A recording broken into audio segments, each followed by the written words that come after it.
Dealer Srinivas ಅಡುಗೆ ಮನೆಗೆ ಸುಸ್ವಾಗತ. ಇವತ್ತು ನಾನು ಮನೆಯಲ್ಲೇ ಈಸಿಯಾಗಿ ಎಗ್ ಪಫ್ ಹೇಗೆ ಮಾಡೋದು ಅಂತ ತೋರಿಸ್ಕೊಡ್ತೀನಿ, ನೋಡೋಣ ಬನ್ನಿ. ಮಿಕ್ಸಿ ಜಾರ್ಗೆ ಗ್ರೀನ್ ಚಿಲ್ಲಿ, ಶುಂಠಿ, ಬೆಳ್ಳುಳ್ಳಿ, ಕೊತ್ತಂಬರಿ, ಸ್ವಲ್ಪ ಉಪ್ಪು ಹಾಕಿ ನೀರು ಹಾಕಿ ಮಿಕ್ಸಿ ಮಾಡ್ಕೋಬೇಕು. ಎಣ್ಣೆ ಹಾಕಿ ಸಾಸಿವೆ, ಜೀರಿಗೆ, ಹೆಚ್ಕೊಂಡಿರೋ ಈರುಳ್ಳಿನ ಹಾಕಿ ಸ್ವಲ್ಪ ಫ್ರೈ ಮಾಡಿ ನಾವು ಮಿಕ್ಸಿ ರುಬ್ಕೊಂಡಿರೋದನ್ನೆಲ್ಲ ಇದಕ್ಕೆ ಹಾಕಿ ಕೊತ್ತಂಬರಿ ಪುಡಿ, ಜೀರಿಗೆ ಪುಡಿ, ಪೆಪ್ಪರ್ ಎಲ್ಲ ಹಾಕಿ ಫ್ರೈ ಮಾಡ್ಕೋಬೇಕು. ಸ್ವಲ್ಪ ನೀರು ಹಾಕಿ ಗ್ರೇವಿ ಥರ ಮಾಡಿಕೊಂಡು ನಾನು ಬೇಯಿಸ್ಕೊಂಡಿರೋ ಎಗ್ನ ಸಿಪ್ಪೆ ತೆಗೆದು ಕಟ್ ಮಾಡಿಕೊಂಡು ಈ ಗ್ರೇವಿ ಒಳಗೆಲ್ಲ ಮಿಕ್ಸ್ ಮಾಡ್ತಾ ಇದ್ದೀನಿ.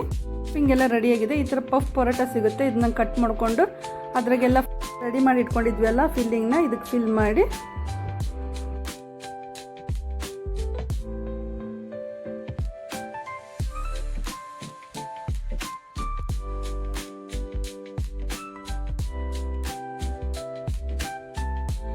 ಟ್ರೇಗೆಲ್ಲ ಎಣ್ಣೆ ಸ್ಪ್ರೇ ಮಾಡಿ ನಾವು ರೆಡಿ ಮಾಡ್ಕೊಂಡಿರೋದನ್ನೆಲ್ಲ ಇಟ್ಟು ಮತ್ತೆ ಒಂದು ಮೇಲಿನ ಲೇಯರಿಗೆ ಒಂದು ಸ್ಪ್ರೇ ಮಾಡಿ ಓವನಲ್ಲಿ ಇಡಬೇಕು ಒಂದು 10 ಮಿನಿಟ್ಸ್.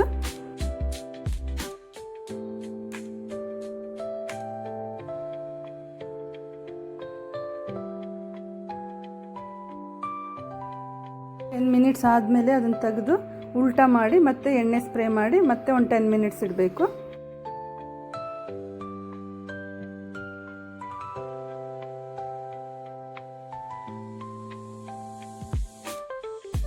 ಬಿಸಿಯಾದ ಎಗ್ ಪಫ್ ರೆಡಿಯಾಗಿದೆ. ನೀವು ಟ್ರೈ ಮಾಡಿ. ನಿಮಗೆ ಈ ವಿಡಿಯೋ ಇಷ್ಟ ಆದರೆ ಲೈಕ್, ಶೇರ್ ಆ್ಯಂಡ್ ಸಬ್ಸ್ಕ್ರೈಬ್ ಮಾಡಿ. Thank you for watching.